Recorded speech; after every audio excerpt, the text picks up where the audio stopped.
नमस्कार दोस्तों, मैं डॉक्टर सीपी शाक्या आप सभी का बहुत बहुत स्वागत करता हूं मेरे यूट्यूब चैनल में। दोस्तों, आज हम बात करेंगे ऑस्टियोआर्थराइटिस ओए, इसे हिंदी में अस्थि संधि शोथ भी कहते हैं। दोस्तों, ये जॉइंट्स यानी कि जोड़ों की एक मोस्ट कॉमन डिजीज है, यानी कि लोगों को बहुत ज़्यादा प्रभावित करती है।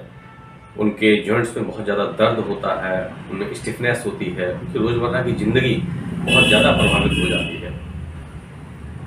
तो आज हम जानेंगे कि ऑस्टियोआर्थराइटिस क्या है, इनमें कौन कौन से लक्षण आपको देखने को मिलते हैं, कौन कौन से जॉइंट्स को ये सबसे ज़्यादा प्रभावित करती है, साथ ही कौन कौन से कार्ड इसके लिए जिम्मेदार होते हैं, कौन कौन से टेस्ट कराने चाहिए ऑस्टियोआर्थराइटिस को डायग्नोज करने के लिए, साथ ही उन प्रभावी होम्योपैथिक मेडिसिन को जानेंगे जिनके प्रॉपर सेवन से आप इस समस्या को ठीक कर सकते हैं। साथ ही हम बचाव सावधानी इनके प्रिकॉशंस के पक्ष पर भी हम बात करेंगे। तो दोस्तों, ये वीडियो आपके लिए बहुत ही ज़्यादा इन्फॉर्मेटिव है, बहुत ज़्यादा उपयोगी है, इसे आप अंत तक जरूर देखें। और यदि आपने मेरे चैनल को सब्सक्राइब नहीं किया है तो प्लीज़ चैनल को सब्सक्राइब कर लें, ताकि होम्योपैथी एंड हेल्थ पर आपको साइंटिफिक नॉलेज वाले वीडियो लगातार मिलते रहें। तो चलिए शुरू करते हैं। ऑस्टियोआर्थराइटिस ओए एक क्रॉनिक प्रोग्रेसिव डीजेनरेटिव डिजीज है। क्रॉनिक अर्थ है कि जो लंबे समय तक जो बीमारी आपको प्रभावित करती है उन्हें हम क्रोनिक डिजीज कहते हैं।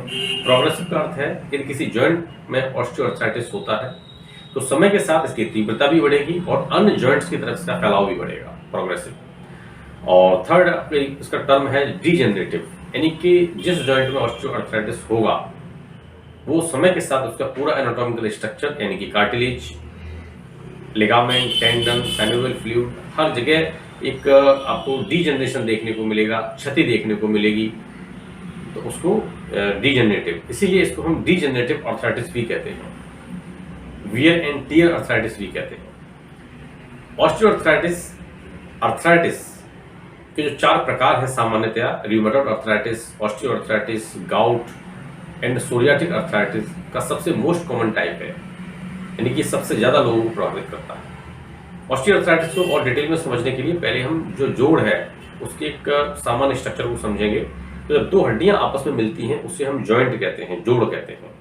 और हड्डियों के अंतिम सिरे की सुरक्षा के लिए एक प्रोटेक्टिव कवरिंग होती है, प्रोटेक्टिव टिश्यू की कवरिंग होती है, जो गद्दीनुमा स्ट्रक्चर होता है उसको हम कार्टिलेज कहते हैं। ये कार्टिलेज 2 हड्डियों को आपस में फ्रिक्शन से बचाता है, घर्षण से बचाता है और मूवमेंट को स्मूथ रखता है।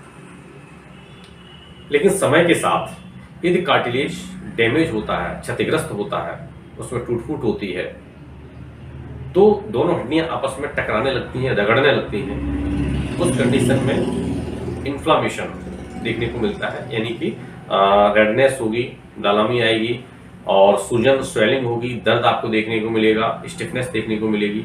उस कंडीशन को ऑस्टियोआर्थराइटिस कहते हैं। ऑस्टियोआर्थराइटिस सामान्यतः 2 प्रकार का होता है, प्राइमरी ऑस्टियोआर्थराइटिस और सेकेंडरी ऑस्टियोआर्थराइटिस। यदि समय के साथ जो कार्टिलेज में एनाटॉमिकल स्ट्रक्चर है जॉइंट का उसमें टूट फूट होती है, वियर एंड टियर होता है, इसके कारण यदि डेवलप होता है तो उसको हम प्राइमरी ऑस्टियोआर्थराइटिस कहते हैं। यदि शरीर में किन्हीं और अन्य बीमारियों, अदर डिजीज और मेडिकल कंडीशन के कारण ऑस्टियोआर्थराइटिस डेवलप होता है तो उसको हम सेकेंडरी ऑस्टियोआर्थराइटिस कहते हैं। जैसा कि किसी को डायबिटीज है तो समय के साथ आगे चल के ऑस्टियोआर्थराइटिस डेवलप हो सकता है, किसी को रूमेटॉइड आर्थराइटिस है तो उसमें भी आगे चल के ऑस्टियोआर्थराइटिस डेवलप हो सकता है। तो दोस्तों, हम लक्षणों को समझेंगे कि ऑस्टियोआर्थराइटिस में सामान्यतः कौन कौन से लक्षण देखने को मिलते हैं। तो इसमें जो जॉइंट है उसमें स्वेलिंग आपको देखने को मिलेगी, उसमें आपको दर्द होगा, यानी कि सूजन होगी, दर्द होगा, पेनफुल कंडीशन होगी। इसके साथ ही जॉइंट में रेडनेस हो सकती है, लालामी हो सकती है और इसके साथ जॉइंट में स्टिफनेस, आपको अकड़न जकड़न बहुत ज़्यादा देखने को मिलेगी, खासकर मॉर्निंग स्टिफनेस। जब आप सो के उठेंगे तो देखेंगे पूरे शरीर के जॉइंट जो हैं या जो जॉइंट ऑस्टियोआर्थराइटिस से प्रभावित हैं उनमें बहुत ज़्यादा स्टिफनेस है, लेकिन जैसे जैसे आप मूवमेंट करेंगे तो चीज़ें नॉर्मल होने की तरफ बढ़ने लगेंगी। इसके साथ ही यदि ऑस्टियोआर्थराइटिस एडवांस स्टेज में पहुंच चुका है तो इसमें बोन स्पुर देखने को मिलेंगे, यानी कि जॉइंट्स के पास में जो हड्डी है उस पर छोटे छोटे उभार आपको देखने को मिलेंगे, तो बोन स्पुर डेवलप होने लगते हैं। इसके साथ में इसमें जॉइंट में डिफॉर्मिटी आने लगेगी, यानी कि उसकी पूरा आकार है वो विकृत हो सकता है एडवांस स्टेज में। इसके साथ ही थकान, एक फटीग आपको रहेगी और एक लो ग्रेड फीवर भी रह सकता है, हल्का बुखार भी आपको रह सकता है। तो इन लक्षणों को समझा। अब नेक्स्ट में ये समझेंगे कौन कौन से जॉइंट से सबसे ज्यादा प्रभावित होते हैं। तो इसमें जो वेट वियरिंग जॉइंट है, यानी कि जिन पर सबसे ज्यादा वजन पड़ता है, वो जॉइंट इससे सबसे ज्यादा प्रभावित होते हैं। जैसे कि आपका घुटने का जॉइंट, नी जॉइंट जो है वो आपकी पूरी बॉडी के भार को वहन करता है। आपका जैसे कमर का जॉइंट हो गया, रीढ़ की हड्डी हो गई, स्पाइन हो गई, इसके साथ एंकल का जॉइंट हो गया, ये सबसे ज्यादा इससे प्रभावित होते हैं। हालांकि ये शरीर के किसी भी जॉइंट में ऑस्टियोआर्थराइटिस हो सकता है। अब हम उन प्रमुख जिम्मेदार कारणों को समझेंगे जिसके कारण ऑस्टियोआर्थराइटिस डेवलप होता है। तो दोस्तों इसका प्रमुख कारण है एडवांस एज, यानी कि जब एज 45-50 से ऊपर बढ़ती है, ऐसे लोगों में इसके सिम्टम्स आने स्टार्ट हो जाते हैं। क्योंकि एक लंबी उम्र के साथ जब जॉइंट्स का बहुत ज़्यादा प्रयोग हुआ है तो कार्टिलेज डैमेज हो जाता है, क्षतिग्रस्त हो जाता है, साइनोवियल फ्लूइड है उसकी मात्रा भी चेंज होने लगती है, कम होने लगती है, उसका कंपोजिशन चेंज होने लगता है। इसके कारण एडवांस एज में, यानी कि जो उम्र दराज लोग हैं, उनमें इसके सबसे ज़्यादा सिम्टम देखने को मिलते हैं। तो सेकंड है आपका मोटापा। ऐसे लोग जिनका बहुत ज़्यादा वजन है, जो मोटापा के शिकार हैं, यानी हेल्दी वेट से 20 से 30-40 किलो वजन एक्स्ट्रा उनके बॉडी में है, तो उनके जो जॉइंट्स हैं वो बहुत ज़्यादा स्ट्रेस महसूस करेंगे, तनाव महसूस करेंगे। कार्टिलेज जो है वो आपका लगातार डैमेज होने लगेगा। ठीक है, तो जब डैमेज हो जाएगा, क्षतिग्रस्त हो जाएगा, तो ऑस्टियोआर्थराइटिस डेवलप होने लगेगा। इसके साथ ही ऐसे लोग जो रिपीटेड जॉइंट इंजरी के शिकार होते हैं, यानी कि लगातार उनके जॉइंट्स में चोट लगती है, एक्सीडेंट्स होते हैं, लाइक जो लोग स्पोर्ट्स से जुड़े हुए हैं, खेलों से जुड़े हुए हैं, उनके जॉइंट्स में रिपीटेड इंजरी देखने को मिलती है, उनको भी बाद में ऑस्टियोआर्थराइटिस डेवलप हो सकता है। इसके बाद जो रिपीटेड स्ट्रेस इनके जॉइंट पर पड़ता है, यानी कि वो अपनी क्षमता से ज्यादा, जो उनके जॉइंट्स की क्षमता है उससे ज्यादा वजन उठाते हैं, बहुत ज्यादा स्ट्रेस पड़ता है, रिपीटेड स्ट्रेस होता है, तो ऐसे लोगों में भी ऑस्टियोआर्थराइटिस डेवलप हो सकता है। उसमें कुछ ऐसे स्पोर्ट्स हैं जो हैवी वेट को उठाने से जुड़े हुए हैं, इसके साथ में कोई ऐसा आपका वर्क हो सकता है, उसको ज़्यादा वजन उठाना पड़ता हो क्षमता से ज़्यादा, तो ऐसे लोगों में भी ऑस्टियोआर्थराइटिस डेवलप हो सकता है। कुछ मेटाबॉलिक डिसऑर्डर्स हैं, लाइक डायबिटीज हुआ, इसके साथ हीमोक्रोमोमैटोसिस, जिसमें कि बहुत ज़्यादा आयरन को होल्ड करने की टेंडेंसी बॉडी में डेवलप हो जाती है, ऐसे केसेस में भी ये ऑस्टियोआर्थराइटिस डेवलप हो सकता है। इसके साथ ही देखा गया है कि महिलाओं में पुरुषों की तुलना में ज़्यादा संभावना होती है ऑस्टियोआर्थराइटिस डेवलप होने की। ऐसे लोग जो जन्मजात बोन डिफॉर्मिटी या जॉइंट डिफॉर्मिटी, यानी कि उनकी बोन में विकृति है, हड्डियों में विकृति है, उनके जोड़ों में विकृति है, ऐसे लोगों को भी ज़्यादा संभावना होती है ऑस्टियोआर्थराइटिस डेवलप होने की। तो दोस्तों ये कारणों को हमने समझा। अब हम समझते हैं कौन कौन से टेस्ट कराने होते हैं ऑस्टियोआर्थराइटिस को डायग्नोज करने के लिए। तो इसमें एक्सरे हो गया।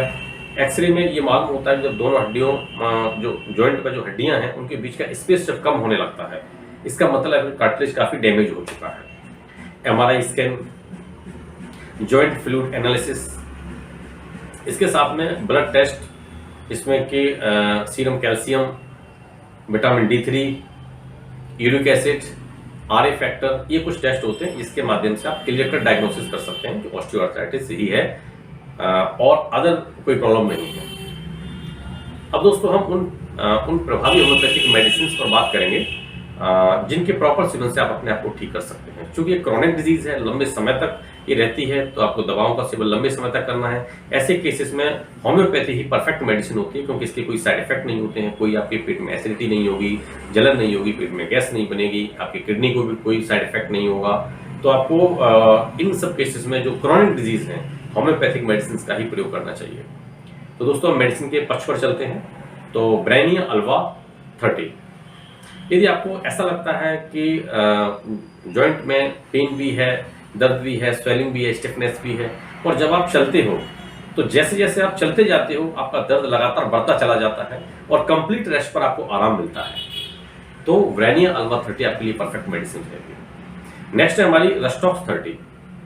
यदि आप ऐसा देखते हैं कि जब आप चलना स्टार्ट करते हैं तो दर्द बहुत ज्यादा होता है, बट जैसे जैसे आप चलते जाते हैं आगे दर्द कम होता जाता है, यानी कंटिन्यू वॉकिंग पर दर्द कम होता है और कंप्लीट रेस्ट पर दर्द आपको बढ़ता हुआ जैसा महसूस होता है, और जॉइंट में स्टिफनेस है, पेनफुल कंडीशन है, तो रस्टॉक्स आपके लिए एकदम परफेक्ट मेडिसिन है।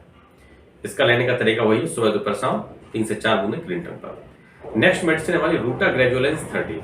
यदि आपको घुटने को मोड़ने में बहुत दिक्कत हो रही है, सीढ़ियों को उतरने में दिक्कत हो रही है, सीढ़ियों से उतरने में दिक्कत है, और इसमें आपका हीट के एप्लीकेशन है कि अगर आप इसको सिकाई करते हैं तो आपको आराम मिल रहा है।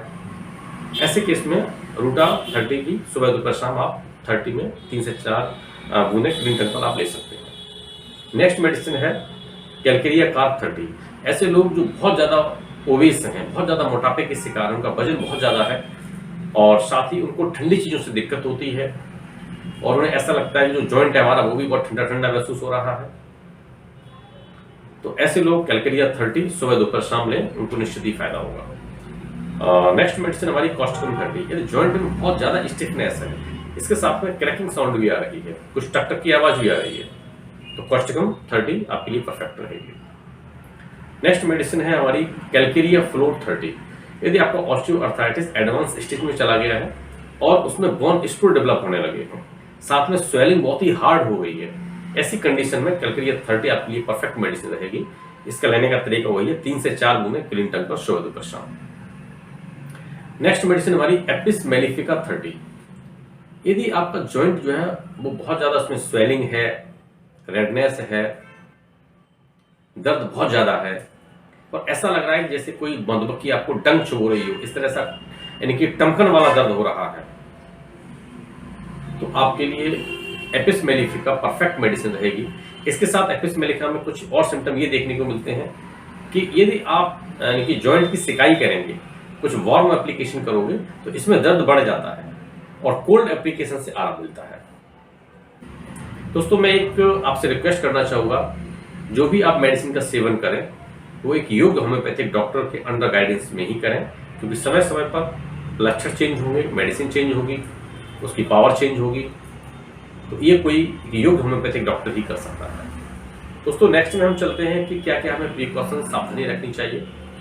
तो पहली बात तो ये है कि आप अपने वजन को नियंत्रित करें। यदि मोटापा बहुत ज़्यादा है तो आप अपने वजन को नियंत्रित करें।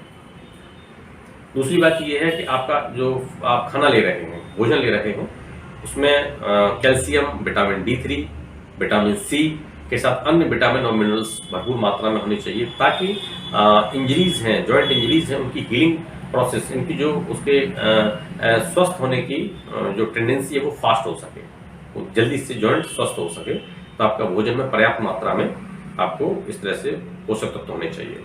नेक्स्ट है हमारा कि आप रेगुलर बेसिस पर आप शारीरिक व्यायाम करें और योगा करें। इसके साथ अपने आप को रिपीटेड जॉइंट इंजरी से बचाएं, लगातार चोट से बचाएं। तो जो भी आप काम करें बहुत ध्यान से करें।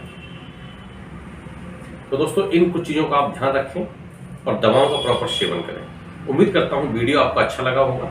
वीडियो अच्छा लगा है, वीडियो को लाइक करें, शेयर करें, कमेंट सेक्शन में आप बताएं कि वीडियो आपको कैसा लगा, साथ ही आप और कौन टॉपिक्स पर वीडियो आप चाहते हैं।